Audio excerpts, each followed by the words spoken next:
Estamos con Ramón Campos, creador de La Embajada, directivo y fundador de Bambú Producciones. Háblanos de este proyecto. ¿Podemos considerarlo el primer thriller político de la historia de la televisión en España? No, porque estaba Crematorio ahí antes. Es verdad. Pero sí que es, en la televisión en abierto, sí que es la primera serie, creo que aborda, la primera serie de continuidad que aborda un tema como la corrupción política, como un thriller político en nuestro país. ¿Os metéis en harina? O sea, ¿realmente vamos a ver corrupción política o es simplemente un marco para contar historias de drama y de intriga? ¿O realmente va a molestar a alguien? ¿Puede molestar a alguien la serie? Yo no sé si va a molestar, sí que nos metemos en harina, sí que contamos cómo funciona la corrupción, sí que hablamos, sobre todo hablamos de que todo el mundo tiene un precio. Nosotros mantenemos una teoría que es que en el fondo todos somos corruptos, solo hay que encontrar nuestro precio. Y lo decimos en la serie, es cuando tú quieres adelantar a un familiar en la lista de espera y llamas a un amigo, de alguna forma estás fomentando la corrupción porque ese amigo te cuela en la lista de espera del hospital y tú fomentas la corrupción. Cuando alguien quiere en un examen que le eches una mano a un examen de una posición, ¿no?, a mi hijo, y yo te pido ayuda tú y tú me ayudas, de alguna manera estamos fomentando la corrupción. Entonces parece que solo hablamos de la corrupción cuando son grandes números y hay una corrupción que empieza desde lo pequeño hasta lo muy grande. Entonces esa es la reflexión principal que queríamos hacer en la serie, es, vale, esta gente es corrupta, son los que salen en la tele cuando vemos el informativo, y ahora cómo llegan hasta ahí. Y eso es lo que el espectador durante la primera temporada va a poder ver, cómo alguien se convierte en un corrupto. ¿Y cómo puede empatizar el espectador con eso? O sea, el trabajo vuestro es realmente que el espectador empatice con esa situación, cuando además es uno de los problemas ahora mismo más graves de nuestra sociedad. Claro, la cuestión es que tú vas a intentar descubrir si este hombre realmente es corrupto o no, y de alguna manera vas a, desgraciadamente, entender por qué hace determinadas cosas. Y posiblemente tú dirías, yo haría lo mismo en su situación. ¿Y por qué la embajada y no el ministerio?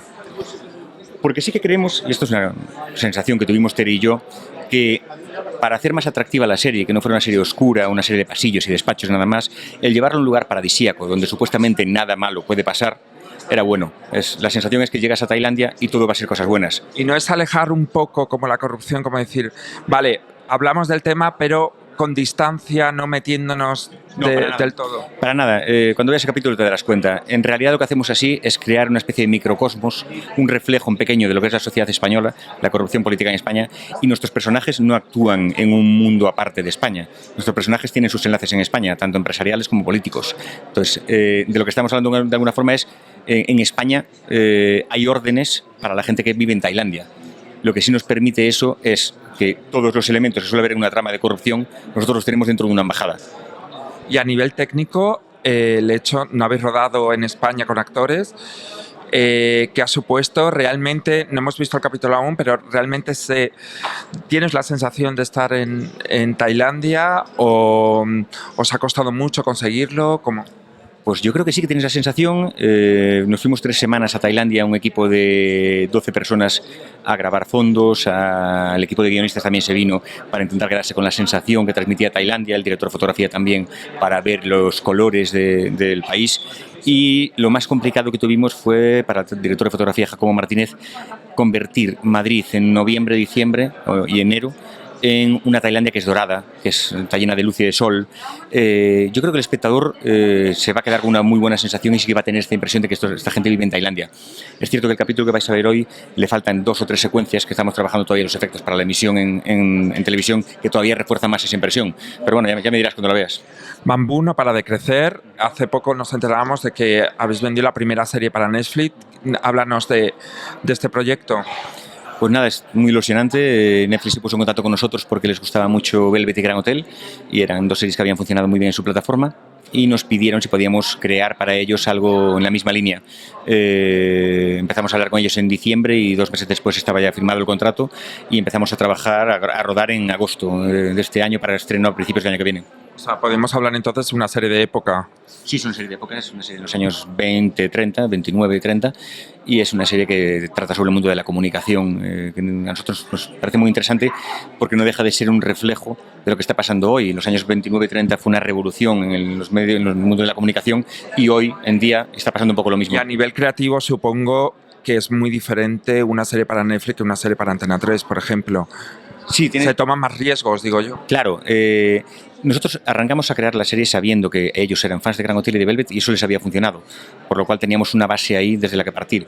Es cierto que el visionado en continuidad, sin una televisión, sin un mando a distancia, sin una publicidad en medio, nos permite a nosotros riesgos narrativos y riesgos de cómo contamos determinadas tramas. Pero sí que el público final al que vamos es muy similar en una plataforma y en otra, ¿no? Pero, claro, son 50 minutos, ya no son los 70 minutos y luego pues hay determinadas tramas que yo creo que al espectador les va a sorprender en nuestra serie, que en una serie de Antena 3 sería más difícil verlas.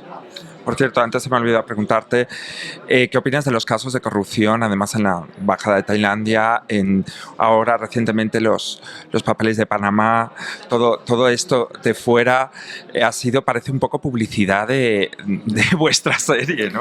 Pues sí, nos ha costado mucho que el gobierno nos la patrocine, pero parece que los partidos políticos y la gente de dinero ha decidido patrocinar la serie. Porque, claro, y ponerse en el punto de mira. Como te decía antes, las embajadas parece que están tan lejos que parece que no nos preocupa más la corrupción que hay aquí que allí, y sí la hay. O sea, claro. ¿Habéis investigado vosotros, hicisteis una labor previa investigación de las posibles corrupciones que podía haber en una embajada? Claro, nosotros empezamos a trabajar y a entrevistarnos con detectives, pedimos citas en las embajadas, varias embajadas españolas en el mundo, y nos encontramos con que, aunque en un primer momento nos dijeron que sí, que adelante, que nos daban la cita, cuando se enteraron de que íbamos a hacer esta serie y cuál era el tema, se cerraron las puertas. No pudimos visitar ninguna embajada española para documentarnos.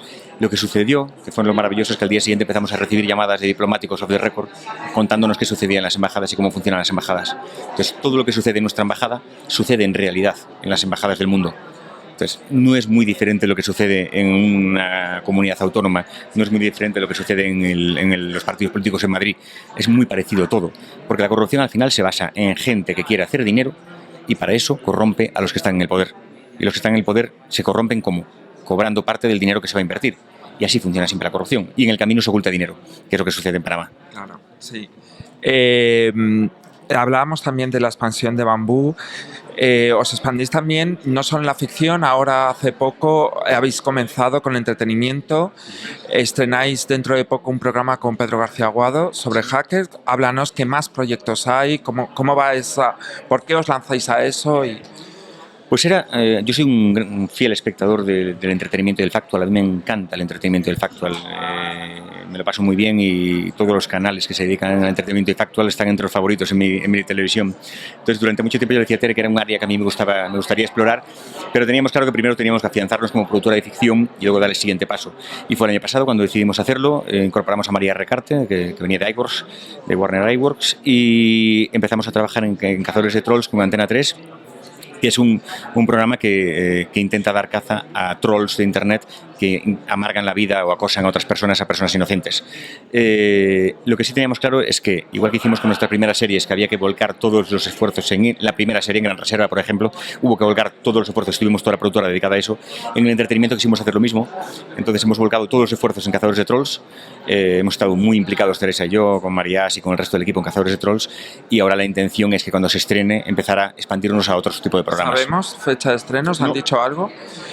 ¿Ya está rodado todo? ¿O? Sí, el programa está completamente rodado. ¿Y cómo ha ido? ¿Qué tal? ¿Habéis tenido muchos problemas legales? Porque eso parece un poco complejo, ¿no? A la hora de... Es complejo. Todos estos programas que tratan sobre Internet, sobre gente que se mantiene oculta, sobre gente que no quiere salir a la luz, son complicados porque cuando vas con ellos, claro, luego tienes que conseguir el permiso para sacarlo, si no muchas veces te permiten darlo, o incluso te puedes encontrar con gente que no está bien, pues eso, mentalmente o anímicamente, y entonces ya queda en manos de la cadena y de la productora decidir si ese programa, si lo emites, va a hacer daño a alguien o no. Y una cosa que Terry y yo tenemos clara es que en la ficción, lo tuvimos claro desde el principio, es que nosotros queremos hacer cosas que nos hagan sentir orgullosos. Que yo cuando llegue a casa y vea a mis hijas, me sienta muy orgulloso de lo que hago. Y mis hijas el día de mañana cuando vean mis productos se sientan muy orgullosas.